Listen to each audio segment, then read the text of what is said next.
Have you ever watched a film and did not understand a single thing?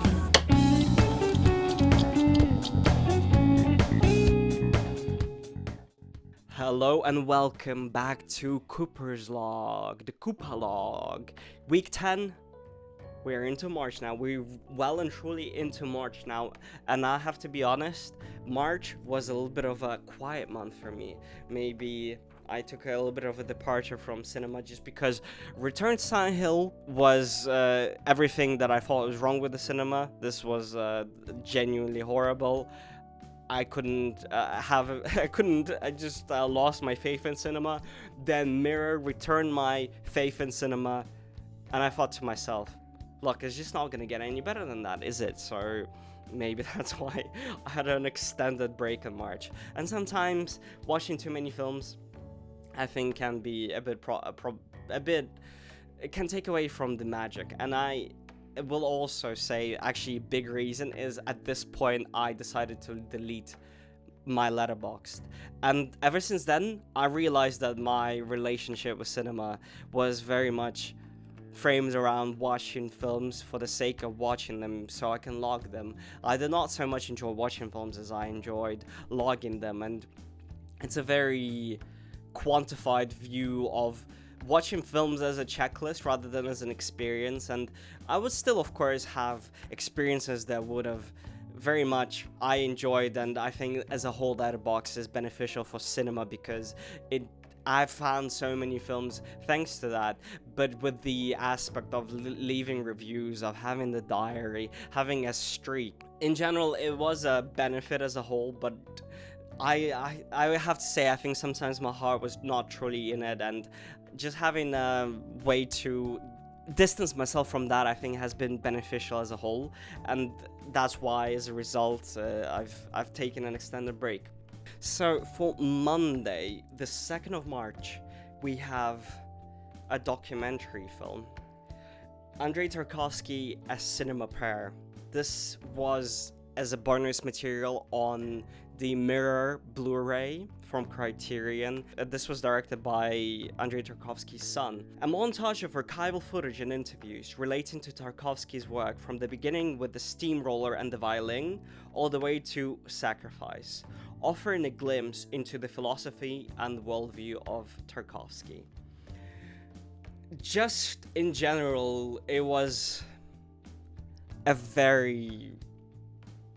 just a very spiritual viewing, I have to say. It's not surprising, I have to be fair, given that when you look at the body of work that Tarkovsky has produced over the years, and hearing him talk about things in interviews, it explains his philosophy. It just reflects his philosophies. Those films are true reflections of who he is as a person. I really do believe that. You know, Tarkovsky's philosophy and worldview seems so genuinely pure. I just really do feel like that. It is like he has understood the essence of being, hence why his work takes on such a ephemeral feeling, or maybe ethereal. I don't know. It's simultaneously so grounded and so spiritual. I've never seen anything like that. One of the few true artists, and makes me ponder what makes a true artist. What drives them to create? Is there a higher purpose to it? This is something that Tarkovsky retells and discusses in some of his interviews when discussing some of the iconographers who created icons for just the higher purpose of God giving them the gift of creating, and they're not creating things for monetary gain. And right now, of course, with capitalism and everything, films are products to be consumed, and I feel like Tarkovsky's work cannot be categorized as economic products to be consumed. Even the most celebrated cinephile films in some way, shape, or form feel like something to be enjoyed or consumed. There of course would be many examples to go against that. Not that Tarkovsky ever drew parallels to him as being this magnificent artist that everybody should love. This is just me summarizing my thoughts based on what I've seen in interviews, but it just made me really question that, because I don't think there are many true artists out there that are believe in creating for some higher purpose or being that is just bigger than themselves, bigger than their ego. And in cinema, in filmmaking, there are many egos. Everybody knows that. And this seems like works of art from somebody who just doesn't seem to have an ego. And that's why his films are so pure, in my opinion. And at the end of the day, the whole point is that Tarkovsky is a very spiritual man, and many of his works seem to meditate on his spirituality. And that's why I love his work so much. Genuinely watching that documentary was just like, it was unmatched. I would really recommend anybody watch this, especially after watching much of Tarkovsky's filmography, and then going to that, feel the gaps between the man, the myth, and the legend, so to speak. Then for Tuesday, 3rd of March, we had, for the first film was Elegy. First of all, this is, I don't even know how to describe this. It's just a collection of images. Yeah, all of the films are just a collection of images that move very quickly at 24 frames per second. And this is an animated film as well. Just an animated collection of images, very abstract. It's a very abstract work of art. I don't have a synopsis. I think there was a synopsis there, but I just looked at it, I'm like, nah, you know what? This is one of those where you do not understand what the synopsis is without reading the synopsis. And at that point, I read that, did the person who write this just copy, just the creator write up the synopsis for other people to use, or did somebody watch that and be like, oh, this is what this is about, and everybody agreed? I'm like, yeah, I don't know. And that was a short film. I think it's only like 15 minutes long. Then I had more time in that evening, so I watched Ange passe. An angel passing is actually a French name for the film, which is the actual official name for the film, but apparently it translates to An Angel Passing. I think it's filmed from Jun Kurosawa, I think so. And look, it's another one of those where I read the synopsis after watching the film, and I was like, yeah, sure, whatever you say, bro. And I don't want to be dismissive. It's not that I'm dismissing the film and its qualities. I just have nothing meaningful to say about it because I just did not get it.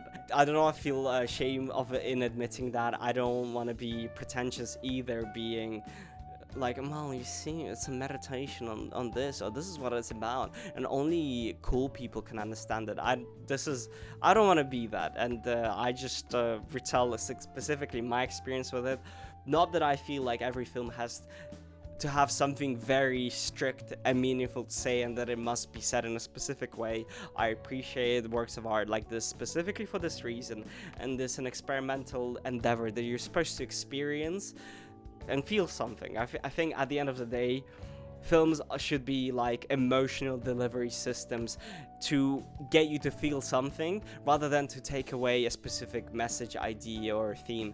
They can do that. Where the two meet between, where there is a balance between you having a specific emotional response and a theme and an idea that you're able to relate to that, I think that's where the film has done something phenomenal. But even without that, there are many great stories that I don't think have any emotional resonance with me, because they are great stories, but there's nothing meaningful to grasp around there. To me, that is what I would describe many of Kubrick's works to be, because they are technically very impressive in terms of the direction, in terms of the framework cinematography, but there is nothing for me to hook on spiritually, emotionally. That's why I'm not a fan of his work, and I can understand why they are so revered in the cinematic canon, but personally I would not have put any of his films anywhere in my like top 100 if I was to put it